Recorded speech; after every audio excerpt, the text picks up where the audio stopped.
Hello, I'm Neil from Edinburgh, And I'm Fiona from Glasgow. and this is I Spy with My Little Lie. So it's Edinburgh v Glasgow.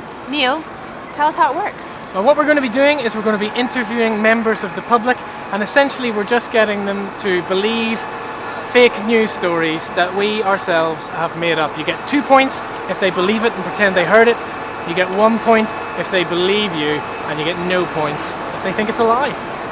We'll see how we get on. Yeah?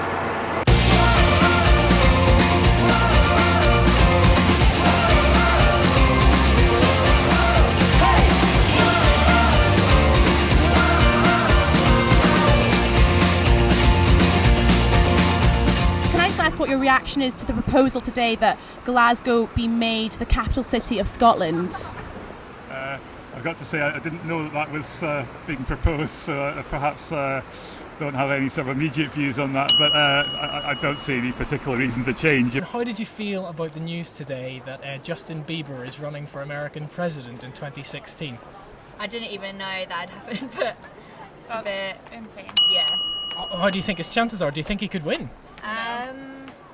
No, because older people don't really like him. I would say Yeah. if young girls could vote, then Yeah, he'd probably be in with a chance. But no. I suppose the fact that he's Canadian might work against him as well in some respects. Yeah. Cars will drive on the right side of the road instead of the left. So what's your reaction?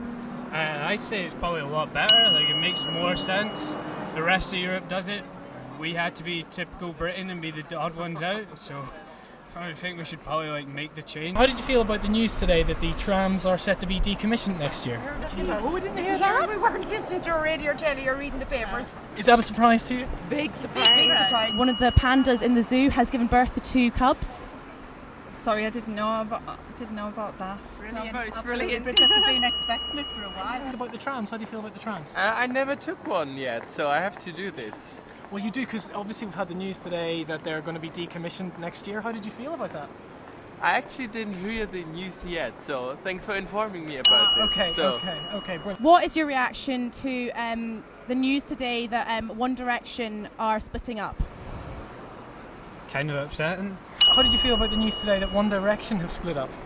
I simply don't see the point for Edinburgh having even a tram, because actually you've got such a brilliant bus system, and now you've got this tram which costs you, I don't know, 400 million? There's been a proposal put forward for Glasgow to become the capital city of Scotland. Really? Why? Obviously we've heard that England is now going to hold a referendum on independence from Scotland. How did you feel about that news? I'm not too bothered. I won't be able to vote. Were you surprised to hear that they're going to do that? Yeah, a little bit. So, win for Glasgow. That's fine, we'll get you next time, Well, until next time, PowerPoint, repent. Have you heard the new song by Thomas Dean? Have you heard of Thomas Dean? Have you heard of Thomas Dean? No. How do you fancy Thomas Dean's chances of getting to be Christmas number 1? Not so sure about this. Have you heard the new song by Thomas Dean? No. They're saying it could be Christmas number 1. It goes la la la la la la la. Ooh, ooh, ooh. You know that one? Okay, have you heard of Thomas Dean before? No. Okay, I don't think. Okay, well, look, thank you very much for your time. So, have you heard the new Christmas single by Thomas Dean? Oh, I have actually. Yeah. What did you think? It's awful. Okay, well, thank you very much for your time. That's great. Okay, so have you heard the latest single by Thomas Dean? Yeah, he's rubbish. It's awful. Thank you very much. The hair covered her face. Thank you. You heard it here first.